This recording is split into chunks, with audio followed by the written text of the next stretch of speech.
It's Christmas and I'm going to have a look back at 2021 as far as my roach fishing has been concerned.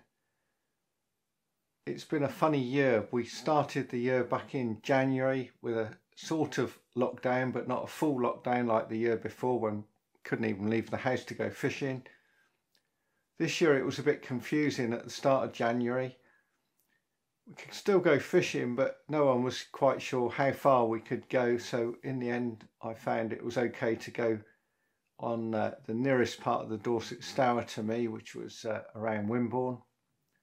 And that seemed to be okay. Not a lot of choice of fishing. Oftentimes I thought, well, wouldn't it be nice to go to the Upper Stour or the Avon or elsewhere on the Stour? But as it happened, the Stour fished quite well. As I said, the latter end of January and through into February. We had some rain sometimes. Towards the end of February, the weather got quite mild. In fact, it was some of the best weather that we would have for quite a few weeks. And the fish changed behaviour. It started off that I noticed that people fishing on as it happened, a Saturday morning when the river had cleared, but there was still a good flow, were really struggling for bites. I was sure the fish were there, the roach were there, and that they would feed, but they didn't want to feed during the early part of the day or even the early part of the afternoon. So what I decided to do was to go down and fish until dark, and that was the answer. So from then on until the end of the season, I didn't leave home until about 3 o'clock. Of course, by then the evenings have extended till 6 o'clock or so. And often the fish would start to bite at sort of 20 to 5. Occasionally I'd get odd fish before then. One day I had a very good grayling, nearly £2, which is the best grayling I've caught from the Stour. And it was an interesting pattern, but once they started feeding, I caught lots of roach. 30 to 40 being fairly typical. The best roach I had last winter were just under £2 on the Stour, up to 114. And because of pressure on the swims that I was used to fishing quite hard, people who'd watched my videos, I decided to try some different swims, and these were as good as the ones that I'd vacated really, which shows that there are a lot more fish through the river than people sometimes think. They think there's just 1 or 2 swims that are good. And it was good fun exploring new swims.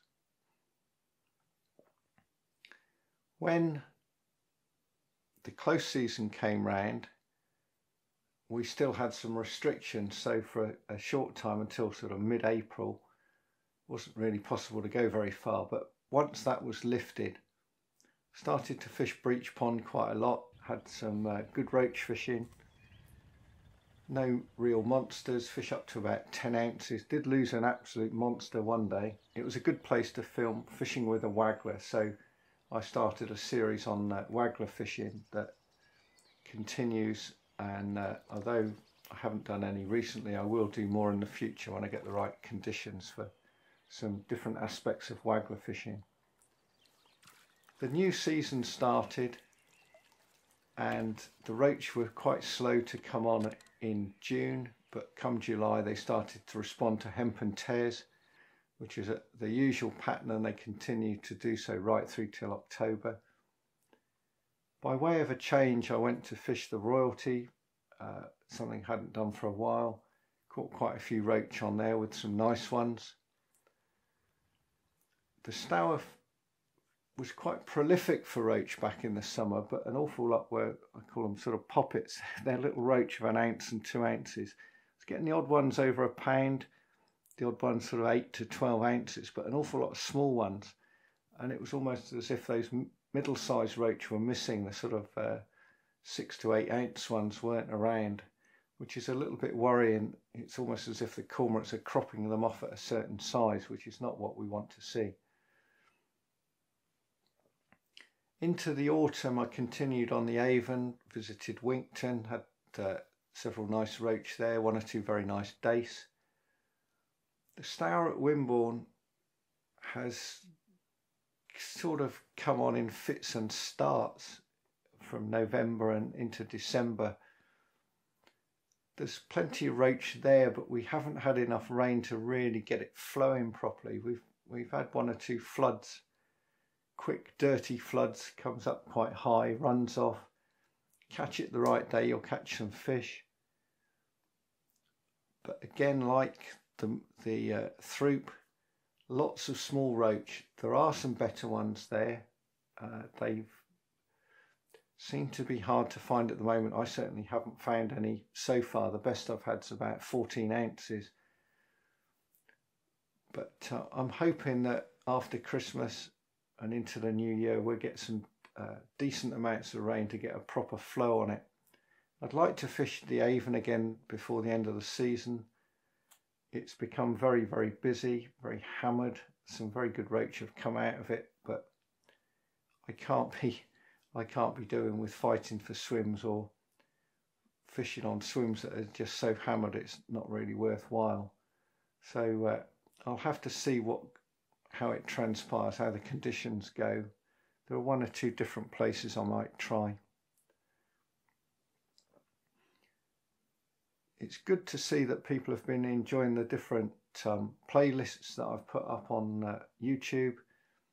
The Roach Reflections one is now hitting 40 different videos. The Waggler one and the Stick Float one have got quite a few in them. And I've been doing a fairly basic trotting one as well, which I'm also continuing with, as well as just other random videos if I think fit. It's great fun making videos. I've got a cameraman some of the time. I probably need someone else to help with camera work. So if there's anyone very local to me in the sort of North Pool, Wimborne area, then maybe they can get in touch. But there's not much fishing, a lot of quietly watching, changing cameras, moving cameras around, monitoring sound, looking for different shots, different angles, being aware of what's going on when I actually catch something to get much better shots than just catching a fish in the background. Here's to hoping that 2022 is a better year than 2021, which, like 2020, I think a lot of us would rather forget. And may you have a happy new year. Goodbye for now.